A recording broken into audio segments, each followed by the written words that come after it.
You can join those who dared to prosper. An invitation from the author. At a very low and lean period in my life, I was introduced to the thought that I could and should dare to prosper. That was several decades ago. I was fascinated with Charles Fillmore's prosperity teachings on this subject and have used them with a gradually increasing success ever since. Although mine has not yet been a legendary rags to riches story, it certainly has been a rags to enrichment story. And anyone can experience a similar rags to enrichment story who consistently uses the simple prosperity principles described in this book. A friend, as a young girl, got to know Charles Fillmore personally while working at Unity Village, Missouri. One day she said to Mr. Fillmore, "I dreamed last night that I was so spiritual that I could fly." Charles Fillmore promptly replied, "That's fine, my dear, but are you also so spiritual that you can pay the rent?" That's what this book is all about. The prosperous results of others. A reader in Kentucky wrote, "I first began to read your ideas on prosperous thinking in 1963, and they have been my salvation. After my children finished college, left home and developed their own lives, I too enrolled in college. Through the use of prosperous thinking, I have now completed a BA, a BS, and a master's degree. I teach art, and am also working on another degree. In the midst of this heavy work and study schedule, I was faced with the challenge of my spouse's death. I love and bless you for teaching me the basic truth that God is the source of my supply, as well as being my comforter. These realizations have made possible so many new blessings." To longtime readers, the material in this book may not seem new, only a reminder of universal principles of abundance that are available to all of us. These prosperity methods are recession, depression, and inflation proof, so that you will enjoy using them often. Those readers who have most of my books may wish to pass this one on to others, as an introduction to prosperous thinking and its many benefits. A businessman in California recently said, "The practice of prosperous thinking has brought me back to God." A longtime reader in Texas wrote, "Much that Dr. Ponder has written has been on healing, physical healing, healing of hard conditions, and healing of hard experiences. She has doctored the souls and spirits of those who have either studied with her personally over the years, or who have come to know her through her books, lectures, and seminars. The divine ideas of abundance about which she writes have been a healing balm and blessing to so many people worldwide. I trust that you too shall receive a healing balm and a prosperity blessing as you now get busy studying and applying the prosperity formulas described herein, and also share them with others. Together, let us dare to prosper." Dare to Prosper. Chapter 1.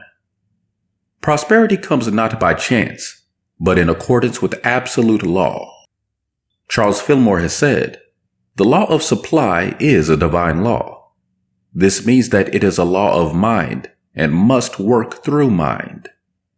The peace, health, and plenty of prosperity must come through prosperous thinking. The mind can be trained to think prosperously in simple, delightful ways, and the results of prosperous thinking are also delightful, practical, and satisfying." A businessman had had a serious heart condition most of his life. As he began to practice prosperous thinking, he relaxed more and more in mind, body, and affairs. As he began to make his mind work for him in prosperous, healthy, victorious ways, tension disappeared, and after a time his physician stated that the heart condition had been healed. Today this man enjoys the best health of his life. A lonely, unhappy career woman who had often threatened to end her life learned about prosperous thinking, and she became so fascinated with its practical power that she found new interests outside herself. She developed a new lease on life.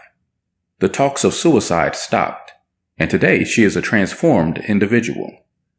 A businessman who drank secretly found that as he began invoking prosperous thinking, he was able to resolve and dissolve inner hostilities and conflicts through new, victorious attitudes. His desire to drink vanished. In several instances, a marriage was saved after one of the partners learned of and began quietly to practice prosperous thinking. A widow who had been alone for 20 years remarried happily. One person's divorced partner returned, and they were remarried. A businessman who had always detested his work discovered that as he applied prosperous thinking to his job, he gained a whole new perspective on it. In due time, this man was sought out by many for counseling. Needless to say, he no longer considers his work detestable, and he enjoys the many contacts he has with others.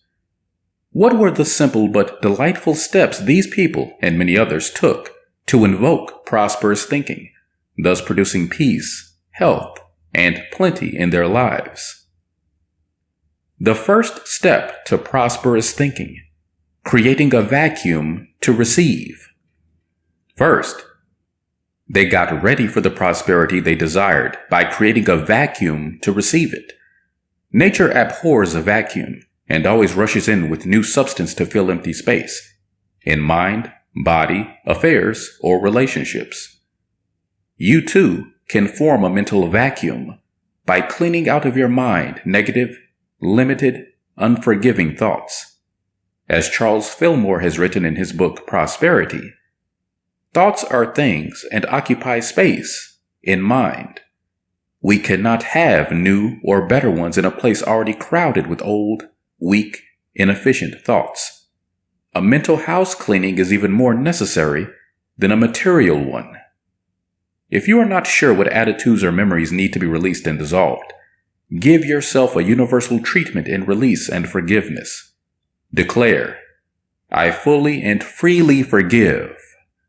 I loosen and let go. I cast all judgments, resentments, criticism, and unforgiveness upon the Christ within to be dissolved and healed. The prospering truth has set me free to meet my rich good and to share my good with others. As you prayerfully affirm this, you will probably feel a sense of burden pass and a feeling of release, relief, and freedom come. Your mental vacuum for new good has now been formed. Health is recovered after release of grudge. A businessman became ill, and in spite of the best medical care, he did not recover. His body was filled with poison and nothing seemed to dissolve it. One night, while perspiring with a high fever, this man realized that there must be something he needed to get rid of or release mentally or emotionally, since thoughts and emotions have such a powerful effect on the body. He then asked God to reveal what it was that he needed to release. Suddenly he began to think of a person against whom he had been holding a strong grudge and about whom he had said many unkind things. He then affirmed over and over, I fully and freely release and forgive. I loosen and let go all ill feeling. Divine love produces the perfect result now. Soon a feeling of peace, quietness, and release came, and he slept peacefully. The next morning his fever was gone, and he recovered rapidly from his illness of many months' time. Form a physical vacuum. Not only is it necessary to form a mental vacuum, often a physical vacuum must be formed. You can form a physical vacuum for new peace, health, and plenty by releasing, giving away, selling, or otherwise getting rid of what you no longer want or need. Do not retain items of clothing, furniture, letters, files, books, or any other personal possessions that you no longer need or use. Get them out of the way to make room for what you do want. As long as you hold on to them, they take up space in your world that is needed for your new good. Declare to yourself as you go through your personal belongings, I fully and freely release. I loosen and let go. I joyously make way for my new good, which now appears quickly in satisfying, appropriate form. A widow had attempted in vain to settle her late husband's estate. Many legal entanglements had involved her with other heirs for almost a year.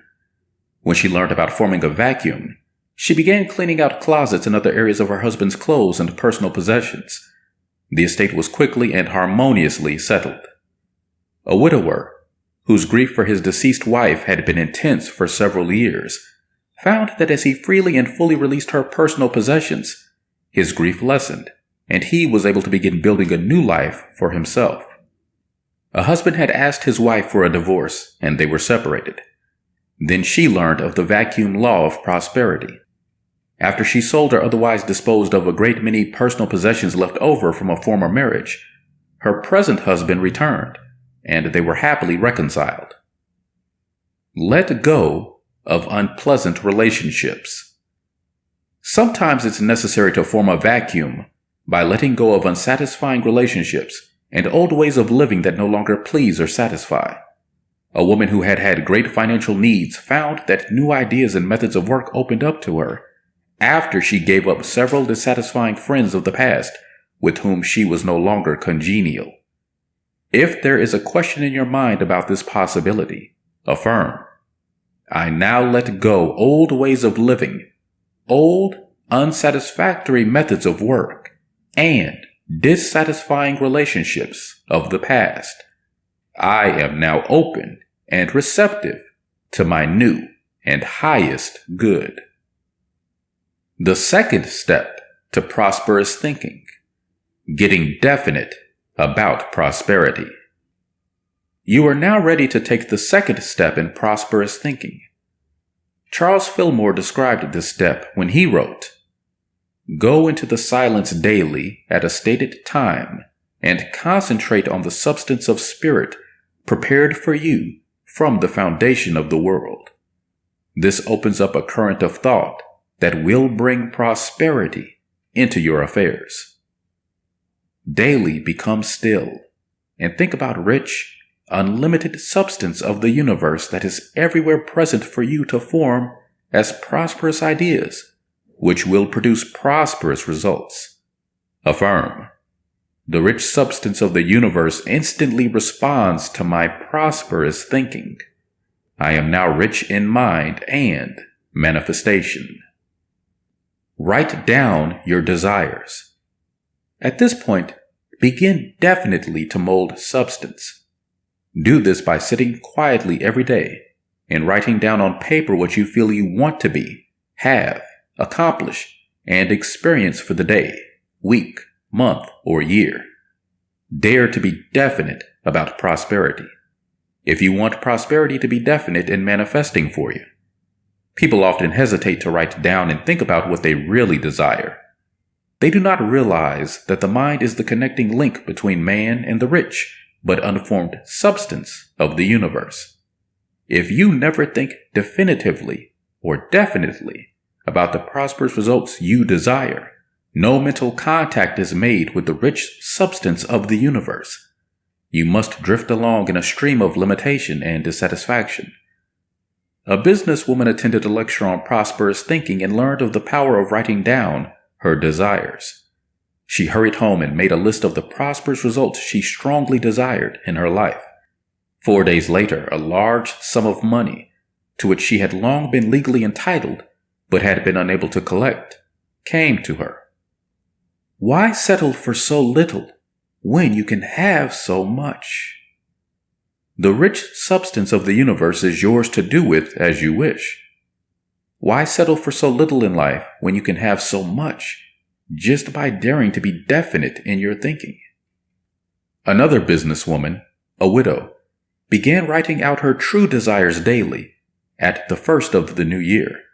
She wrote down her desire to remarry happily. She wrote down her desire for a better home. She also stipulated her deep desire for a better paying, more satisfying job. In the middle of the year, a pleasant, better paying position was offered to her. At about the same time, she met her future husband through mutual friends. They were married by the end of the year. He was a building contractor, and he gave her the better home she wanted. As he, too, began deliberately to practice prosperous thinking, he developed 2 other successful businesses.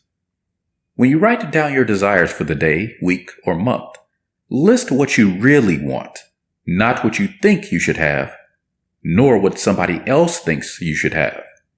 Your deep-seated desires are God's good tapping at the door of your mind. Furthermore, write down dates by which you wish your desired good to be accomplished.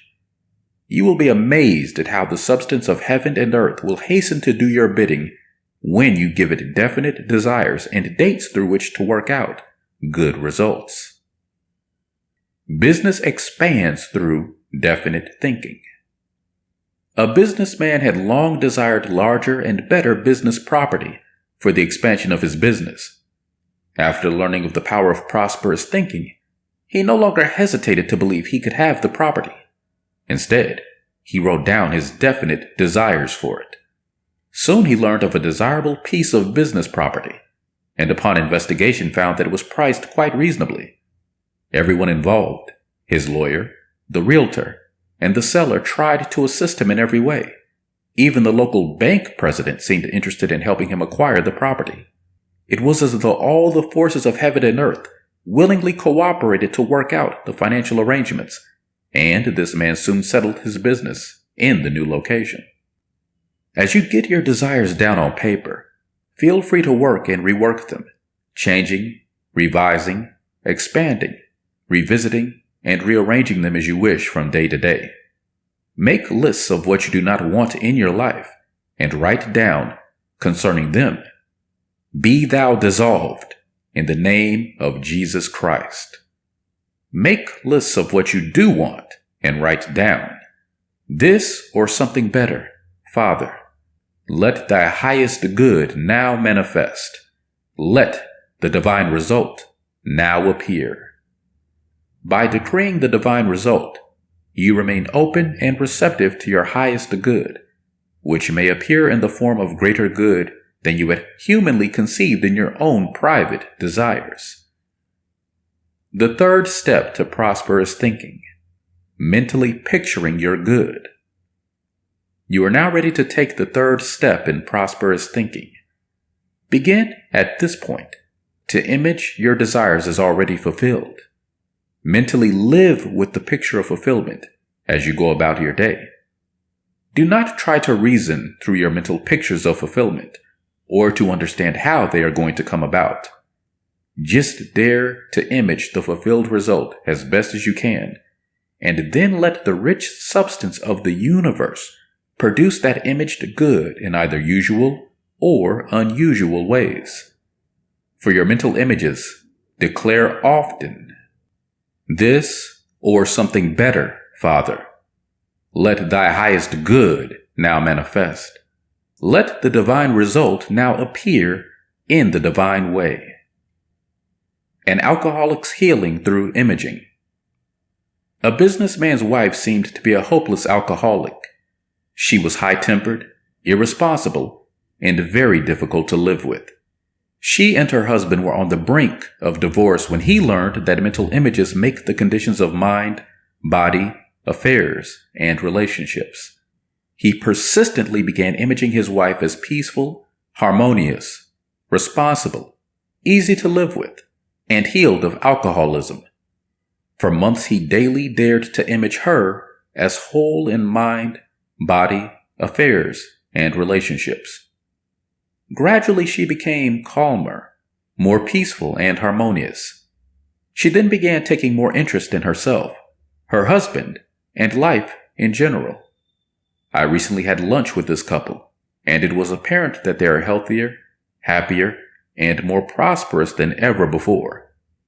Furthermore, this woman's healing and resulting transformation are now complete. The power of imagination. Psychologists declare that imagination is one of the mind's strongest powers. The more you dare to image your desired good as a fulfilled result, and the more you dare to live your mental images, the faster the imaging power of the mind will begin producing almost magical results for you.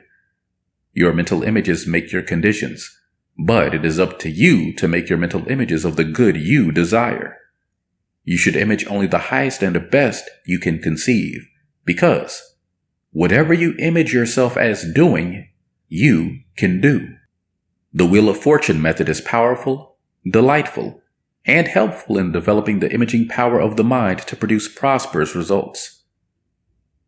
The fourth step to prosperous thinking: speaking daily affirmations. The fourth step in prosperous thinking is to begin affirming verbally, definitely, and daily the divine manifestation of your desires. As you daily write down your desires and image them as fulfilled, affirm, "My world is the perfect creation of divine substance. The finished results of divine substance now appear as peace, health, and plenty in my world." In the beginning, the world was created by definite, spoken affirmations, as God declared, "Let there be." You can and should create your world accordingly, because you are created in the image and likeness of God, and you too have the power to form substance through your definite, spoken decrees for good. An interior decorator had been out of work for several months and was $2,500 in debt. During a slacking summer season, she heard about the power of prosperous thinking in overcoming financial lack. She began imagining $2,500 in her checking account to pay all debts, and daily affirmed that her world was the perfect creation of divine substance, that the finished results of divine substance were appearing as peace, health, and plenty in her world. Almost immediately, a friend of a former customer telephoned and asked her to consider decorating an entire apartment home. Her estimate, running into thousands of dollars, was accepted. She was given the job, and her commission amounted to $2,500. This proved to be only the first of a number of profitable jobs that have come to her. She is still joyously affirming, "My world is the perfect creation of divine substance. The finished results of divine substance now appear as peace, health, and plenty in my world." The power of spoken thoughts. It is good to be systematic in the daily, verbal use of affirmations by speaking them aloud in privacy for at least 5 minutes at a time, 3 times a day. There is increased power in spoken words to produce definite, satisfying, immediate results. Thinking the right thought is powerful, but speaking it forth into the rich substance of the universe in deliberate, definite, verbal form over and over daily gathers that rich substance together in definite events and circumstances that produce immediate, satisfying, and definite results. As Mr. Fillmore has explained, substance is first given form in the mind. In laying hold of substance in the mind and bringing it up into manifestation, we play a most important part. We do it according to our decree. A little positive assertion and declaration of the good you desire is often all that is needed to turn the tide of events that will produce that good for you, swiftly and easily. How often have you talked about what you did not want and gotten it? Now dare to speak of what you desire and begin receiving it. The promise is, "Thou shalt also decree a thing, and it shall be established unto thee." Job 22, verse 28. Daily affirming brings coupled their own business. A man and his wife were salaried employees, barely making a living. They learned about affirmations and began daily affirming a better income. Soon the man, a draftsman, got the idea of designing greeting cards. His greeting cards soon became so popular that he and his wife left their jobs and went into the greeting card business full time. Their income has greatly increased, and their greeting cards have become widely known and purchased. Ancient Hebrew prosperity affirmation still works. Use definite affirmations for prosperity when you want definite prosperity results. For the purpose of prosperity, the ancient Hebrews affirmed Yehovah Yireh when they wished to concentrate on substance. This means Yehovah will provide. The mighty one whose presence and power provides regardless of any opposing circumstance. A woman who owned some rental apartments began affirming, Yehovah Yireh, the Lord now richly provides, during an off-season summer period. Almost immediately, her realtor rented one of the apartments for the next season for $1,900. In another instance, a couple were in financial straits when they learned of the ancient Hebrews' prosperity affirmation. As they affirmed, Yehovah Yireh, the Lord now richly provides, the way opened for them to sell for cash some property that they had previously felt they might have to mortgage heavily. Another couple's mortgage payments were overdue and they feared losing their home. Then they learned of the Hebrews' prosperity affirmation and began affirming, Yehovah Yireh, the Lord now richly provides. Neither had been able to find work for several months. Within a few days, the husband obtained work, and his wife was offered not one but 2 jobs, both of which offered higher salaries than any she had previously received. They did not lose their home, and began paying off many miscellaneous debts as well. The final step in prosperous thinking, declaring prosperity yours now. After beginning to get rid of what you do not want by forming a vacuum, after writing out your desires, imaging and affirming their divine fulfillment, you are ready for the culminating step in prosperous thinking. The time has come to go about your daily activities, acting as though you are already prosperous, doing whatever you can to make it so in your times of work, play, and rest. This you are to do, however, in a very special way, by invoking the thought of success and prosperity with everything you think, say, and do. Deliberately become a prosperous thinker by beginning to think of yourself and others as successful, prosperous, victorious. Think often of whatever success, prosperity, and victorious good you are already enjoying, and give thanks for it. Declare to yourself often, every day, in every way, I am growing more prosperous, successful, victorious. I am made for peace, health, and plenty, and I am now experiencing them in ever-increasing degrees in my life. Give others the same thought whenever you think of them. This is a delightful mental process to which your mind will quickly respond. Stop thinking of the failures and mistakes of yourself or others, and start concentrating on every degree of prosperity, success, and good that has been or is now evident. The mind is strengthened and uplifted by, and thrives on, thoughts, images, and words of success, whereas it seems to shrivel and be repelled by thoughts, images, and words of failure, limitation, and poverty. The mind delights in helping a prosperous thinker become more prosperous. That is why nothing succeeds like success. Invoke the law of increased success by affirming, my success is big, powerful, and irresistible. Nothing succeeds like success. I now go from success to greater success. In the name of Jesus Christ. Speak in terms of your good rather than in terms of apparent problems. Speak in terms of your blessings rather than in terms of your challenges. Emphasize the good in your life, knowing that as you do, it will increase. How often have you used the law of decrease and talked problems, difficulties, failure, limitation, ill health, confusion, disharmony? Now let your every act, tone, look, word express a quiet, confident assurance of success. Also, give yourself the thought of increased good by thinking of yourself as already looking, acting, and living as successfully and prosperously as you truly desire to be. Think of yourself as already wearing the clothes you wish to wear, as already living in a gracious, abundant manner, as already experiencing the health, prosperity, and happiness you so rightly desire.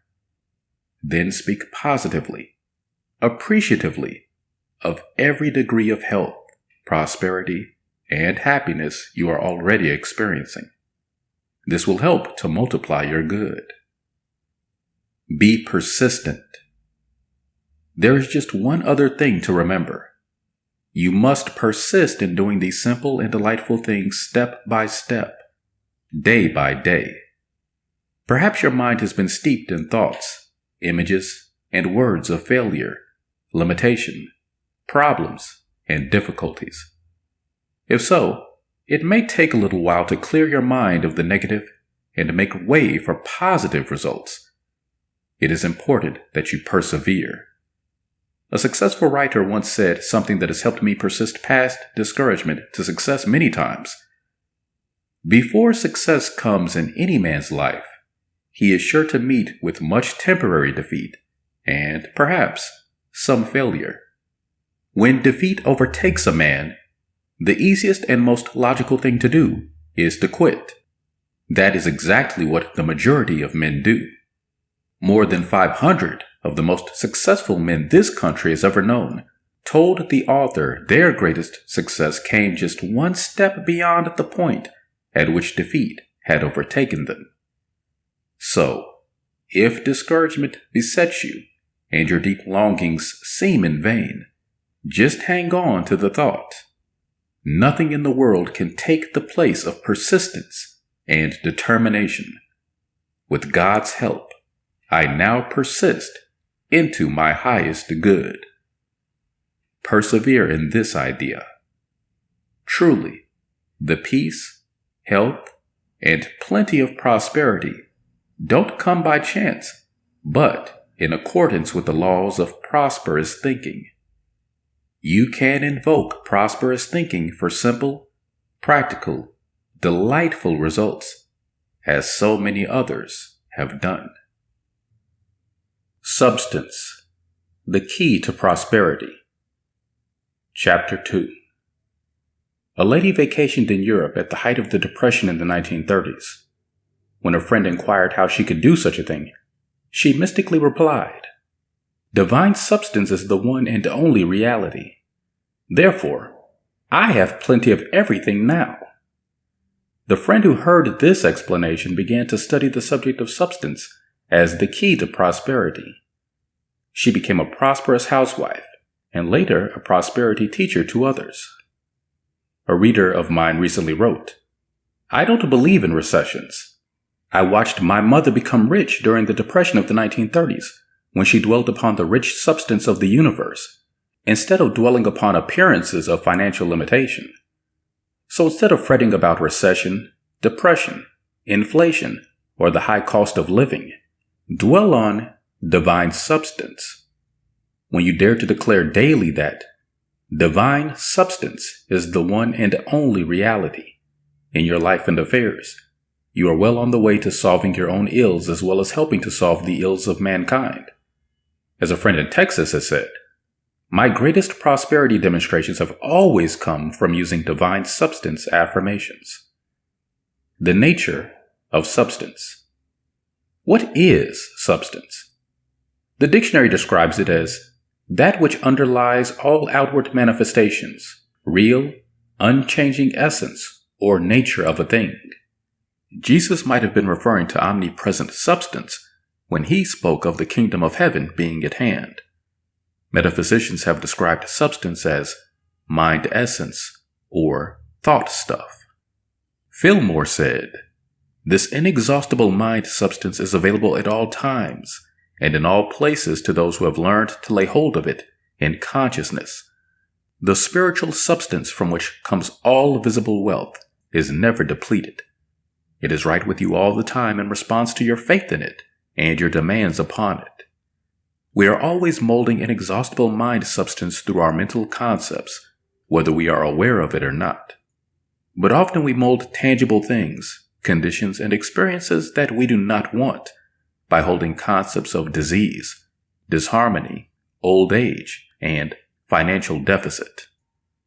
We can consciously and deliberately take control of our world by taking control of our attitudes about substance.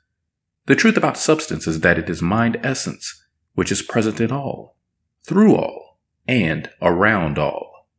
But this indestructible, inexhaustible substance is handled by the thoughts of the mind, which make it useful as visible results. We should constantly think of and appreciate substance, because substance contains every element of good: life, love, wisdom, power, all good. But since substance is passive, it waits upon man to form it as he will. It comes forth in man's world according to his thoughts and words of good or of limitation. The world was created in the beginning out of substance when Jehovah God said, "Let there be." We create our world out of substance in like manner. If there seems to be dissatisfaction in any phase of your life, affirm, divine substance is the one and only reality in my life, and I am now satisfied with divine substance. For more definite needs, declare, divine substance appropriately manifests for me here and now. Still other powerful affirmations to help you mold substance as prosperous results are these. Divine substance cannot be diminished. Divine substance cannot be exhausted. Divine substance cannot be withheld. Divine substance cannot be taken. Divine substance is everywhere present, and I wisely use it now. Divine substance is the one and only reality, and divine substance never fails to manifest. The finished results of divine substance now appear in rich, appropriate form. Financial gains in business. A businessman whose stock market transactions had been unsuccessful during the previous year found that, as he began to declare substance as the only reality in his financial affairs, his success began to manifest. Within 2 months, his profits were greater than in the previous 12 months combined. The owner of a cleaning plant watched his business increase weekly after he began affirming substance as the only reality in his financial affairs, even though 3 other cleaning plants in the same area closed down during this same period. In fact, this man's volume increased $400 a week over that of the preceding month, after he began thinking of substance as the key to his prosperity. A housewife who received an annual income from a relative's estate did not receive her check at the usual time. After affirming divine substance as the one and only reality in her financial affairs, the check finally arrived. Late, but 3 times as large as the previous year's check. Another housewife was affirming divine substance as the one and only reality in the financial affairs of her husband, when he was offered the best engineering job he had ever had. Furthermore, his new employer insisted that his starting salary be $100 more per month than he was asking. A doctor expands his practice. Physical science has discovered that everything can be reduced to a few primal elements, and that if the universe were destroyed, it could be built up again from a single cell. In like manner, we can expand or rebuild our financial world from a single right attitude about substance. A doctor proved the expanding power of right attitudes about substance. As he began to affirm that divine substance was the one and only reality in his financial affairs, an insurance company employed him to treat its company salesmen, his fees to be paid promptly by the company itself. This assignment was in addition to his already successful private practice. As he continued to affirm substance as the one and only reality in his financial affairs, another interesting prosperity result appeared. 2 years previously, he had attempted to purchase a piece of business property, but the owner asked twice the amount the doctor felt led to pay. So the doctor dismissed the matter from his mind, thinking that if the property was his by divine right, he would be able to purchase it at the price he felt was right. After he began affirming substance as the only reality, the owner of the property came to him and stated that he now wished to sell the business property. Having no other buyers, he was ready to sell it at the original price, which was half the amount he had been asking for the last 2 years, and exactly what the doctor had felt led to pay. Daily meditation makes a millionaire. Charles Fillmore has given some good advice on how to realize substance as the key to your prosperity. Daily concentration of mind on spirit and its attributes will reveal that the elemental forces that make all material things are here in the ether, awaiting our recognition and appropriation. It is not necessary to know all the details of the scientific law in order to demonstrate prosperity. Go into the silence daily at a stated time and concentrate on the substance of spirit prepared for you from the foundation of the world. This opens up a current of thought that will bring prosperity into your affairs. I recently read a news report about a young man who, though not yet 30, had become vice president of an insurance company. For several years, he has made it a habit to concentrate daily on substance. This man realized several years ago the power of his thoughts and words for success or failure, and he began spending an hour every morning thinking about substance and molding it in definite detail with his thoughts. During this morning hour, he mentally planned his day as he wished it to be, and he held in mind the figures of sales he wished to obtain. Later, when he was placed in charge of a group of insurance salesmen, he spent time each morning thinking of them and the amount of sales he wished them to make that day. It was by this daily, faithful process of molding substance as he wished it to be, for himself and for others, that he worked his way up to the vice presidency of his company. It has been predicted that he will be a millionaire by the time he is 35. Meditation brings gifts of groceries. A housewife has described how daily meditation upon substance filled her grocery shelf. Prior to spending this time daily, she never had enough groceries on hand to feed the relatives and friends who often visited in her home. Then, as she began to meditate daily upon substance as the one and only reality, everyone who came to visit began bringing gifts of groceries and food. One relative began bringing fresh seafood from the coast where he lives. Another brought fresh bread, cakes, and pies from the bakery where he works. This woman says that now her freezer and pantry shelves are constantly filled with groceries. Substance obeys your thoughts. With every silent thought, as well as with every spoken word, you are telling substance what to do, and it obediently carries out whatever beliefs you hold in mind about it. In your silent thoughts, as well as in your spoken words, give your attention to the richness of substance. It will seem as though heaven and earth are working together to produce satisfying results for you. One truth student says that her money goes much further when she shops if she is dressed up. By wearing her best clothes, even when she shops at the corner grocery store, she has a feeling of being prosperous. Others who come in contact with her unconsciously think of her as prosperous and give her the benefit of their attitudes. The result is that her money seems to go further, and she seems able to buy more. It is as though substance is pleased and multiplies for her. When you give substance your appreciative attention, it seems to work overtime in many ways to meet your needs. A salesman who heard a lecture on substance went out the next day and immediately made a $1,200 sale to a customer who had previously given him only very small orders. By declaring substance to be the one and only reality, you can cause old, dissatisfying conditions to fade away.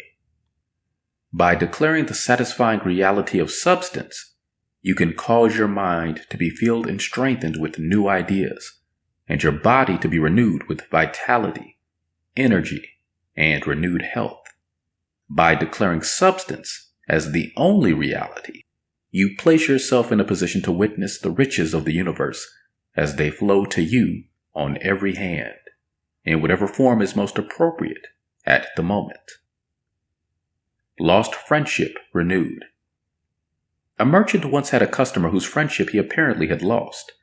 The former business friend had been writing him unfriendly letters. Instead of retaliating, the merchant sat down and mentally reworked the situation as he wished it to be, seeing the customer as friendly and cooperative. rather than as he appeared at the moment. The merchant also affirmed that divine substance was the one and only reality in the situation, and that divine substance would not fail to make the situation right for all concerned. When he was able after several quiet periods to get a genuine feeling of friendliness, kindness, and goodwill toward the other man, he wrote him a letter just the opposite of those received. Words of kindness, stating the merchant's desire that their friendship and business association might continue. He wrote, "My wish for you and your business is happiness, prosperity, and abundant good, and my continued thought for you shall be for your prosperity." It was not long before the other man's attitude had changed completely, and the two men found themselves in complete harmony again. In fact, the merchant sold his friend $5,000 worth of merchandise shortly after this. Conscious union between substance and man is made within the mind of man. Knowing this, you no longer need feel that something or somebody can keep your financial supply from you. Indeed, you begin to realize that through your right understanding of substance, all things can be accomplished within the mind first. The author's experiences with divine substance. In my own experience, I have proved to my complete satisfaction the power that is generated by giving substance my conscious thought. In one instance, while I sat in my study completing some writing assignments that were due, I suddenly realized how hungry I was, but there seemed to be no time to go out and eat. So I affirmed, divine substance is the one and only reality, and divine substance never fails. The finished results of divine substance now appear in this situation in appropriate form. Within a few minutes, I had received a telephone call from a neighbor whom I had never met. She had seen the light on in my study and realized I was working late. She wondered if I would consider sharing a meal she had already cooked. She said that if I would, she would send it over to me on a tray while it was still warm. Within a few minutes from the time I had made my affirmation, I was enjoying a complete meal in my study, provided and prepared by someone I had never even met. In another instance, I was thinking of new clothes. I had in mind a particular type of dress with matching jacket that was currently in fashion, but I did not have the money with which to purchase it right then. Within a few days, after affirming substance as the one and only reality, a friend brought me, as a gift, the type of dress and jacket I wished for, though it was far more beautiful than anything I had been able to visualize. In still another instance, when my son was in need of certain items of clothing, a friend telephoned late one night to say that she had a box of boys' clothes she wanted to give to him. She especially mentioned the items of clothing he needed as those that she had on hand in abundance, and said she would include these. When we realize that we can gain control of substance through our attitudes, it is as though we gain control of our financial affairs, rather than feeling subject to them. As we gain this feeling of dominion, we no longer feel financially bound, limited, or discouraged. We know that we have the power to change whatever needs to be changed by changing our attitude about it. As we begin to appreciate rather than depreciate substance, it seems to begin working very hard to please us and to meet our needs. As we think of it as the one and only reality in our lives, substance then has the power to work for us in unlimited ways for our greatest good. The power of substance. Charles Fillmore might have been summarizing the power of attitudes to mold substance when he wrote, "Substance is first given form in the mind." Never underestimate the power of substance. It underlies everything in your world, and it is controlled by your ideas about it. Whether it is life, love, wisdom, power, or more financial good that you want, give substance your wholehearted attention and appreciation. It will become your obedient servant, only too happy to work with you, for you, round about you, to provide for you in every way. A reader in New Hampshire said, I am happy to report that shortly after I started to declare every day, divine substance is the one and only reality in my life and affairs, I obtained 2 new art students, got an order for the product I sell, and received the inspiration for a children's book I plan to write. As I used the affirmation, divine substance appropriately manifests for me here and now, I had several other prosperity demonstrations. I gave my brother these statements to use, and he soon had 3 prosperity demonstrations in his business. Substance is the one reality, and your understanding of this gives you the key to prosperity. A master plan for success. Chapter 3. What do you want to achieve, accomplish, experience? There is a simple method that can help you attain the success you truly desire. It is the use of a master plan for success. There is nothing new about the power of a master plan. People often use a master plan to fail. They plan for failure, and they get it. Invariably, those who succeed over a long period are those who planned for success and got it. As you read the biographies of great men, you find that a master plan was usually followed by them or by someone near them, interested in their success. Much of the phenomenal success of Franklin D. Roosevelt could be attributed to a master plan. 20 years before he became president, a master plan for his success was drawn up by a man named Lewis Howe. Howe became so convinced of Roosevelt's potential as a great leader that he refused to become disturbed when Roosevelt became ill. Instead, Howe mapped out a timetable for the future success of his friend. 20 years later, when Franklin D. Roosevelt became president, Lewis Howe had the satisfaction of witnessing an achievement for which he had been planning for 20 years. You might be thinking, yeah, but it was easier for Roosevelt to achieve his goals because he had wealth and influence to aid him. The master plan idea works, regardless of any other conditions or circumstances. If you can conceive what you wish to accomplish within the next few years, work out a timetable for your success, and then just hold to that expectation, quietly working toward it, your master plan will draw to you whatever is needed to make your life as you wish it. That is the magnetic power of the master plan. A destructive plan. Adolf Hitler used the master plan idea destructively. He was unknown in the early 1920s. He had no money, no friends, no influence, and he was not trained for any specific work. But he did have a master plan which he outlined while in jail. In his book, Mein Kampf, he outlined his master plan. A recent biographer has said that World War II might have been avoided had the proper authorities taken Hitler's master plan seriously.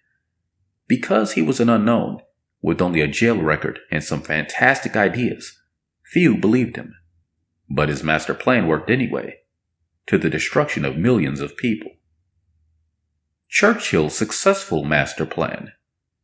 One of the great men of recent times who had a master plan for success was Winston Churchill. Early in his career, he wanted to get into public life, but he was unknown to the public. He succeeded in getting some of the English newspapers to allow him to write for them about the Cuban campaign, from India, and from various trouble spots around the world. His vivid newspaper accounts attracted a large following, and he became known to the British people. Then he began to run for various political offices. Every time he was defeated for an office, he would run for a more important one. One biographer has said that the most mystifying aspect of the elections of Churchill's attitude when he lost. His attitude was no different than that of the winner. After one defeat, Churchill turned to the winner and said, "I don't think the world has heard the last of either of us." This remark, coming from a man who had just lost an election, confused the winner so much that he rushed out to recheck the election returns to be sure that he had really won. Robert Louis Taylor has written in his biography of Churchill, he was a master planner. Another distinguished leader whose career indicated a knowledge of the master plan idea was former President Charles de Gaulle of France. After World War II, he quietly retired to his country place, and it was generally assumed that his public life was over. One biographer has said that during that quiet period, lasting for 12 years, General de Gaulle spent a great deal of time in study and meditation. He was studying his country's situation and meditating upon its return to greatness. It is little wonder that he became the one to lead France back to power.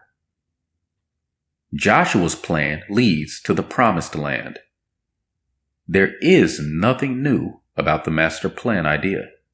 Some of the great men of the Bible succeeded in the face of great obstacles through following their master plans. Perhaps one of the most outstanding examples is Joshua, one of the 12 spies Moses sent into the promised land. Joshua returned and described the land as rich. He brought back a great staff heavy with grapes to prove it. He stated his faith in the Hebrews' ability to go into the promised land immediately and possess it. But 10 of the 12 spies gave negative reports, and Moses decided to wait. The result was that the children of Israel remained on the border of the promised land for 40 years. During that time, Joshua served Moses in many ways. He quietly bided his time, keeping the vision of the promised land firmly in mind. He apparently had a detailed plan in mind for taking the land, because when he became the leader of the Hebrew people, he immediately informed them that they would pass over the Jordan into the promised land in just 3 days. And they did. Fix your master plan in your mind and keep thinking about it secretly. Then, when the way begins to open for you to achieve results, you can do so very quickly. The longer your good is in coming, the greater it will be when it arrives. It pays to have a master plan. A certain man was recently much in the news as a candidate for governor of his state and a presidential candidate. During that period, a stockbroker said to me, "Keep your eyes on that man. We will be hearing about him in the future because he knows the power of the master plan." Years before this man became president of his company, he had quietly worked out a master plan for its success. The day he became president, he took that plan out of his desk drawer and began executing it. Within a short time, his company was no longer a mediocre corporation. Its sales record during recent years has drawn national attention. This man proved that it pays to have a master plan, as he launched forth into new fields of endeavor. A woman's dream plan comes true. I once met a woman who planned her way to success. For many years, she had nothing except hundreds of acres of pasture land, which were considered to be of little value. This land was located about a mile from the nearest highway and 5 miles from the nearest town. But this woman had a dream. She held in her mind the vision that one day her pasture would become one of the most beautiful suburban shopping centers in the country.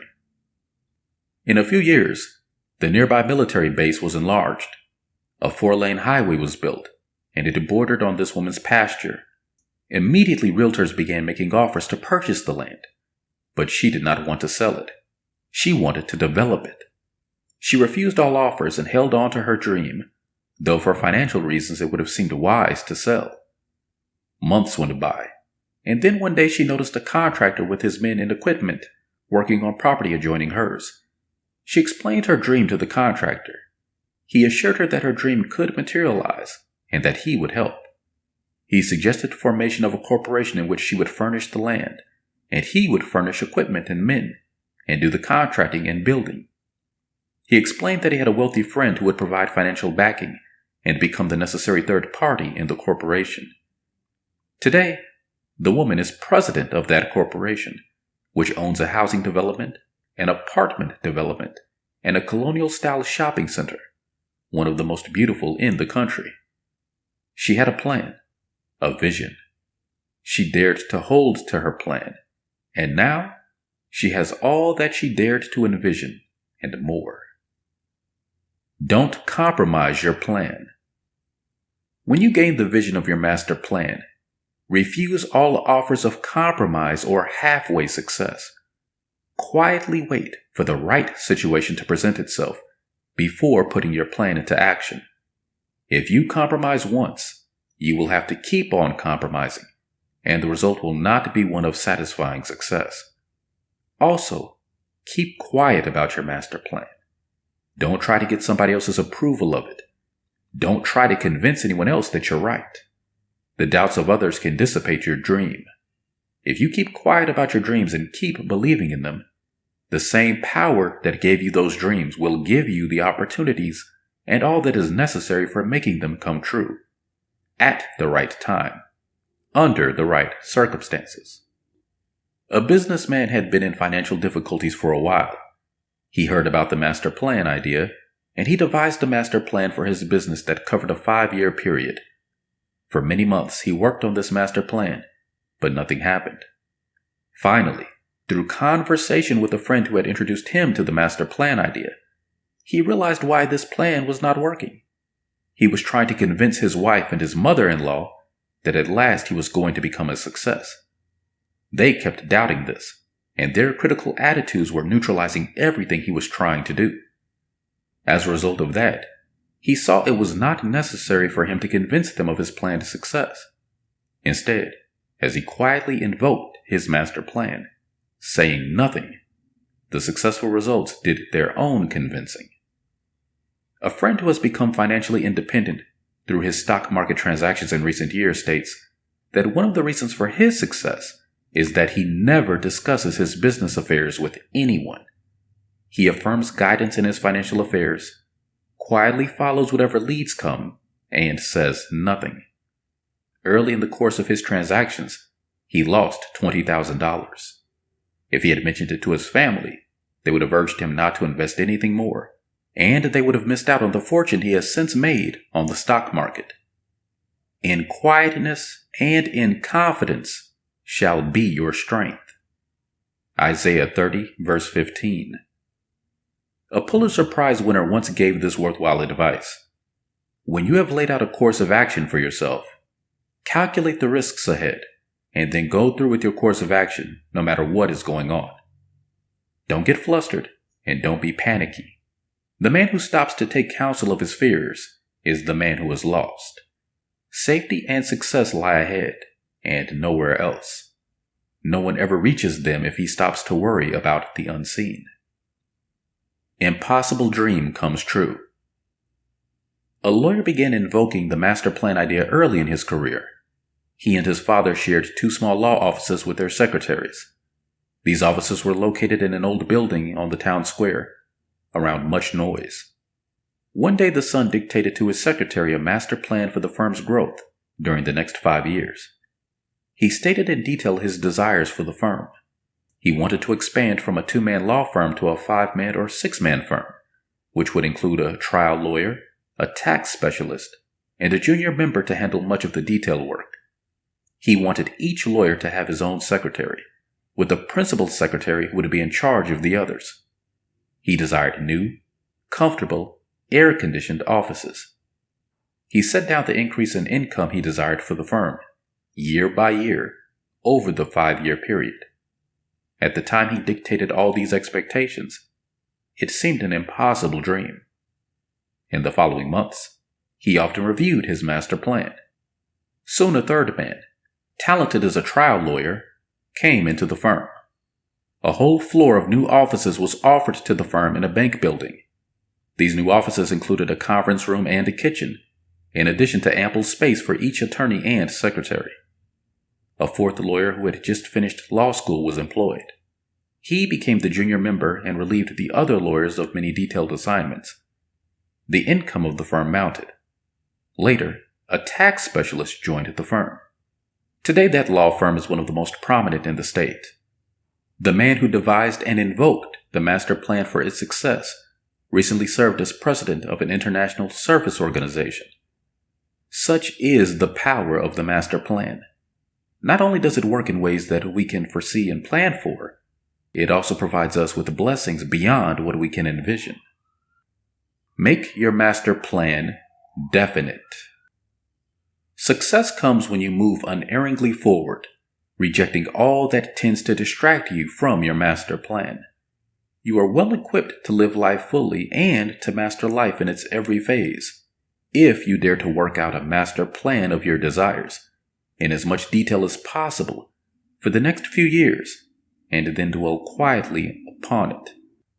It is good to list dates by which you wish certain desires fulfilled, but then dare to be flexible.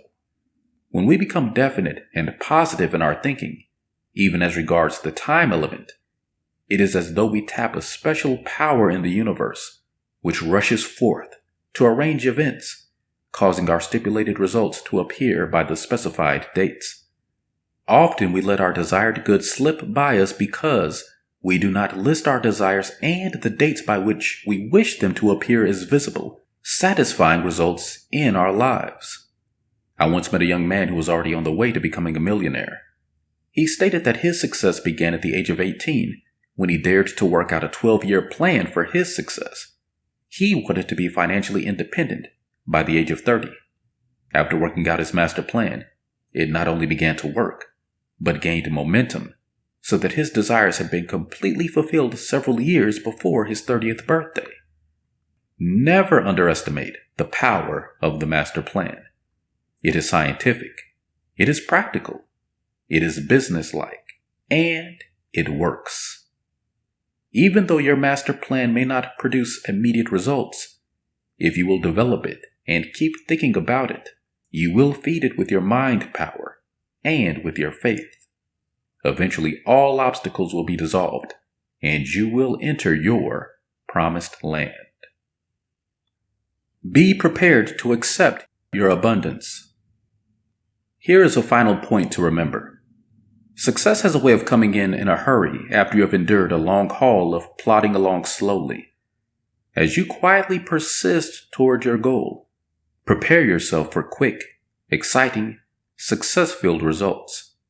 Have your plans made as to what you will do when success arrives, because just when it may seem least likely, the tide can turn for you. Then it will be necessary for you to take a deep breath and proceed to accept your abundance of good. As fulfillment comes, you must not let it unbalance you. Be alert and ready to accept it. Otherwise, it may slip away, leaving you to begin all over again. If you have a master plan, it will be easier for you to accept your success and maintain it. To paraphrase the words of Paul, forget the things that are behind. Press forward toward your goal. Now, as you work out your master plan for success, affirm. Divine intelligence, let the master plan of my life now reveal itself to me. Let the master plan of my life now begin working for me. I give thanks for my master plan of success. I give thanks for the perfect results of that master plan. With God's help, I now plan my way to success. With God's help, I now begin to experience the results of my master plan. Tithe Your Way to Prosperity. Chapter 4. Charles Fillmore has written, "Tithing is based upon a law that cannot fail, and it is the surest way ever found to demonstrate plenty, for it is God's own law and way of giving." The truth of this has been proven again and again. I once knew two professional men who were partners. One tithed, the other did not. The one who did not tithe made around $20,000 a year. He worked nights, days, and weekends, and still could not get by financially. There were frequent spells of illness and unexpected mishaps in his family. The harder he worked, the more he had to work. Collecting money owed him was difficult. His business associate made about $12,000 a year, and he tithed. He seemed to live much better. His family seemed to have more. Surely they enjoyed life more. This man never thought of working nights or weekends. His clients liked him and paid their accounts without protest or delay. Finally, after several years, he left the partnership and went out on his own. Soon he was making a great deal more money than his former partner made. He put God first financially, and the Lord prospered him. God as your financial partner makes the difference. By the act of tithing, men make God their partner in their financial transactions, and thus keep the channel open from the source and the ideal to the manifestation in the realm of things. Whoever thinks that he is helping to keep God's work going in the earth cannot help but believe that God will help him. This virtually makes God not only a silent partner, but also active in producing capital from unseen and unknown sources and opening up avenues for commercial gain, and in various other ways making the individual prosperous. A woman once told me that she and another member of her family held identical shares of stock. During a time of financial stress, she decided to sell her stock. She made only a few $100s profit from the sale. The other member of the family, who tithed faithfully from all channels of income, prayed for guidance and decided to hold his stock a little longer. A few weeks later, he sold it for a profit of $6,000.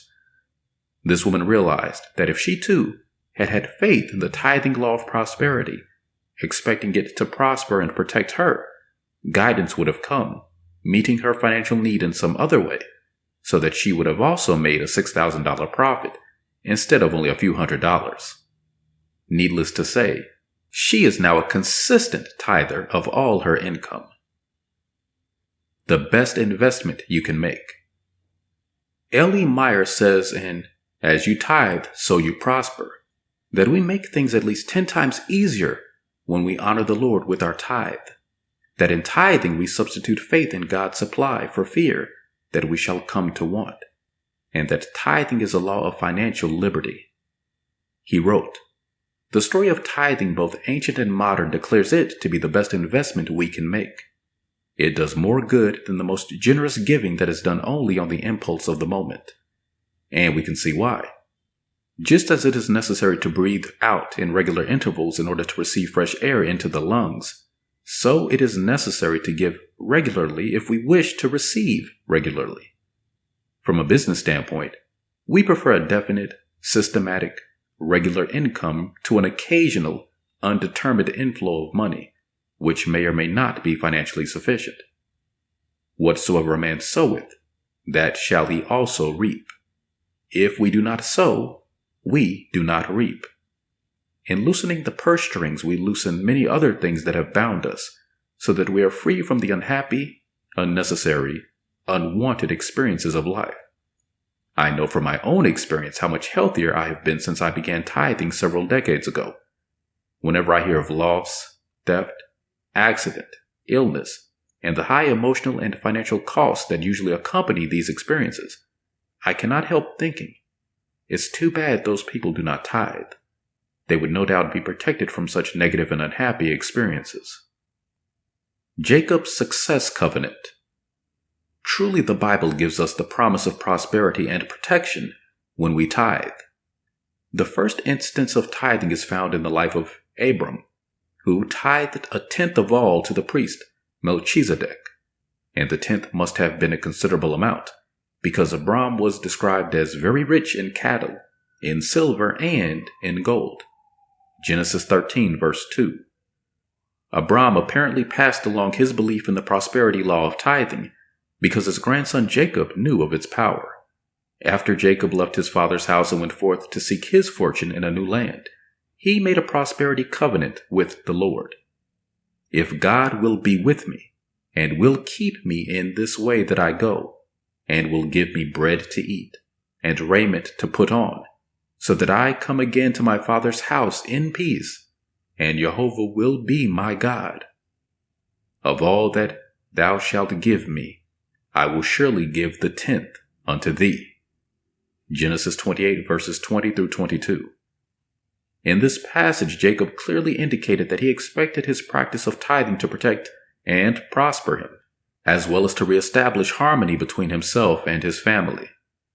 The Bible reveals that all these blessings and more came to Jacob, and the man increased exceedingly, and had large flocks, and maidservants and menservants, and camels and asses. Genesis 30, verse 43. When he later decided to return to the land of his birth, and to attempt reconciliation with his brother Esau, whose birthright he had earlier stolen, he sent ahead rich gifts to his brother. When he and his brother were reconciled, Esau tried to return the gifts to Jacob, but Jacob said, "Take, I pray thee, my gift that is brought to thee, because God hath dealt graciously with me." Genesis 33, verse 11. 10. The mystical number of increase. Throughout the Bible, the tithe is mentioned as a tenth of all, because 10 was considered by the ancients to be a mystical number symbolizing increase. Solomon, whose great wealth is familiar to us, emphasized the prospering power of giving first of one's income, rather than waiting until other needs have been met, when he said, "Honor Jehovah with thy substance, and with the first fruits of all thine increase. So shall thy barns be filled with plenty, and thy vats shall overflow with new wine." Proverbs 3, verses 9 and 10.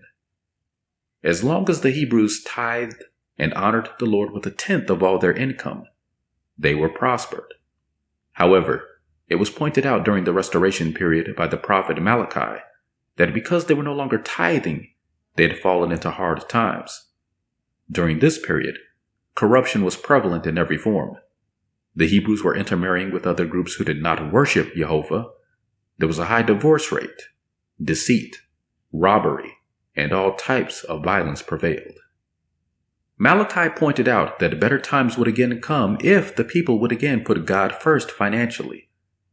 "Bring ye the whole tithe into the storehouse, and prove me now herewith, saith Jehovah of hosts, if I will not open you the windows of heaven, and pour you out a blessing, that there shall not be room enough to receive it." Malachi 3, verse 10. Malachi promised not only renewed blessings of prosperity, but renewed protection for their crops. "And I will rebuke the devourer for your sakes, and he shall not destroy the fruits of your ground. Neither shall your vine cast its fruit before the time in the field. And all nations shall call you happy, for ye shall be a delightsome land, saith Jehovah of hosts." Malachi 3, verses 11 and 12. Jesus and tithing. Sometimes people say, "Well, I'm not under the Old Testament laws because I'm a Christian, and I only follow the teachings of Jesus Christ." Of course, as Christians, we believe in and apply the spiritual teachings of the entire Bible. However, Jesus Christ also set forth the prosperity law of tithing. During New Testament times, the temple, as well as the later work of the early Christians, was supported by tithes. Jesus clearly indicated his belief in tithing in parable, and once, when addressing a group of Pharisees, he made it plain that his followers should establish the right attitude toward tithing. "Ye tithe mint and anise and cumin, and have left undone the weightier matters of the law, justice, and mercy, and faith. But these ye ought to have done, and not to have left the other undone." Matthew 23, verse 23. Paul pointed out that if the early Christians gave consistently, it would not be necessary to take offerings for his journeys.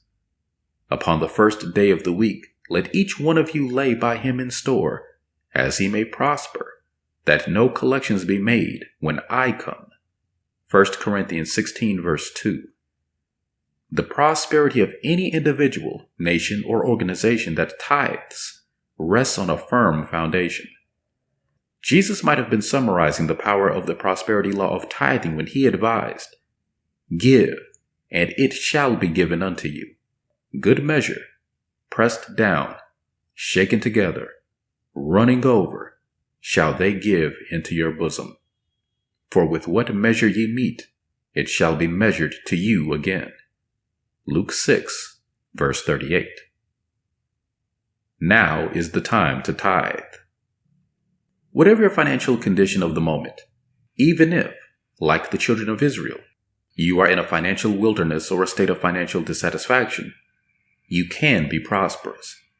You don't have to wait until things get better or until you get out of debt to begin living under the prosperity law of tithing.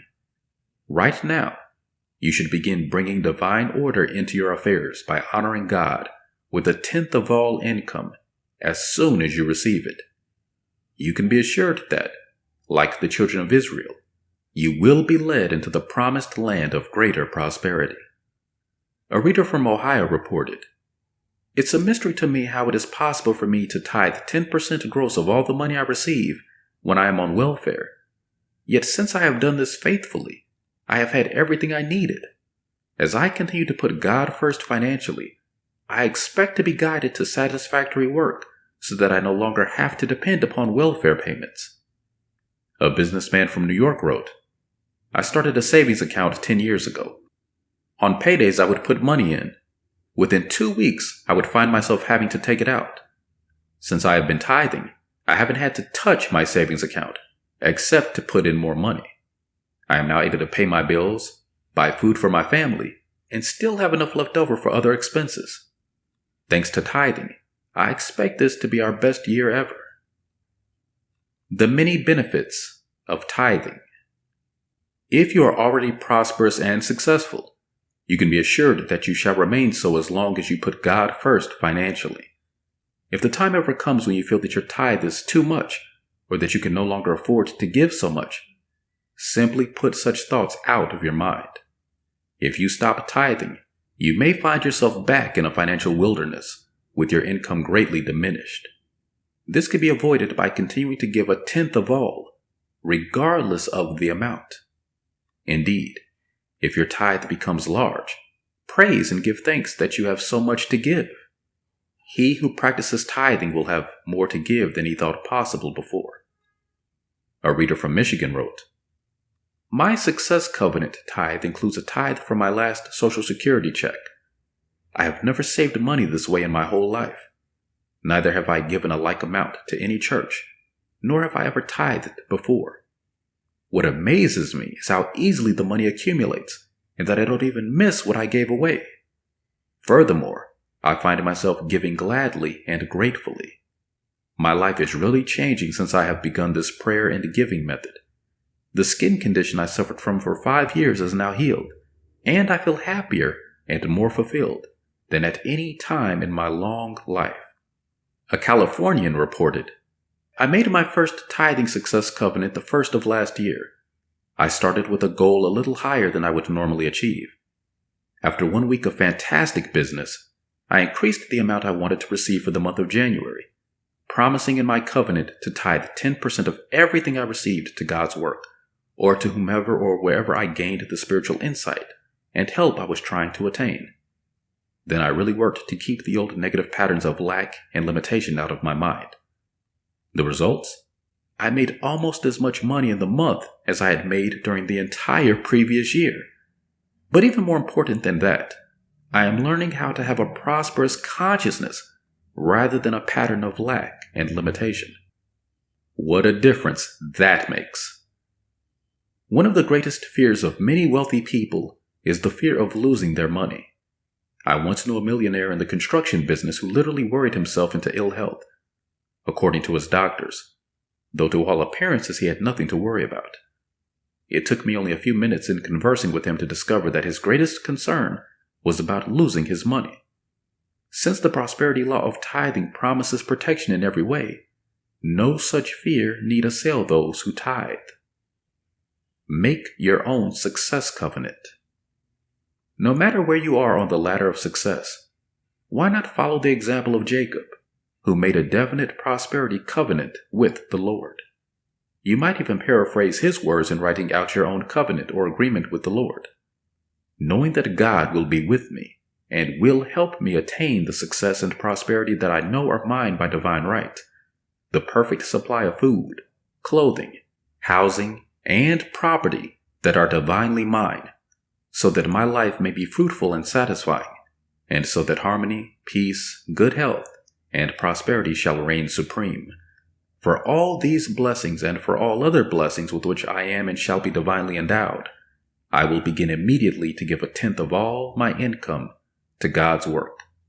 I will gladly honor the Lord with my substance and with the first fruits of all my increase." If you wish to simplify your prosperity agreement, you may write out and affirm often the last statement of Jacob's covenant. "Of all that thou shalt give me, I will surely give the tenth unto thee."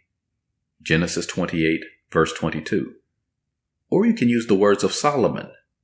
I will honor the Lord with my substance and with the first fruits of all my increase. Proverbs 3 verse 9. Try making your covenant for a definite period, a month, 6 months, or a year. As a part of the agreement, you may want to list any definite results you wish to attain during that period, showing a definite future date by which you wish those results to be unfolded. Then place your written covenant in a safe place where no one will see or disturb it. Begin tithing immediately and regularly of the first fruits of all your increase, even before paying bills or meeting needs of any kind. At regular intervals, perhaps once a month, check your written covenant to see what listed results have been obtained, marking them off your list and giving thanks. At the conclusion of your first covenant period, you will be ready to venture forth and make another covenant with the Lord concerning your prosperity plans, hopes, and desires for another stipulated period, and continue tithing, giving thanks to God for each result. A businessman from Ohio said, "I prepare a new success covenant for myself every 4 to 5 months, and it is such a thrill to realize how many of the items listed have been achieved. I enjoy using the suggested words of truth which help keep me on the right track. It's also a pleasure to share my good fortune through my tithes. Such systematic and generous giving makes me feel rich." As you begin using this prosperity method of tithing and making a covenant with God concerning your financial affairs, you will probably become so fascinated with its power for progress and achievement that you will want to increase your tithe another 10%. Joel Goldsmith has written, "Interestingly enough, rarely does tithing stop at 10%. I have known 3 different people who tithed 80% of all their income, and, surprising as it may seem, these people had more left to live on and with than they could possibly spend, even if they were very extravagant." The end. Thank you for listening to Dare to Prosper, written by Catherine Ponder, read by Audio Voices.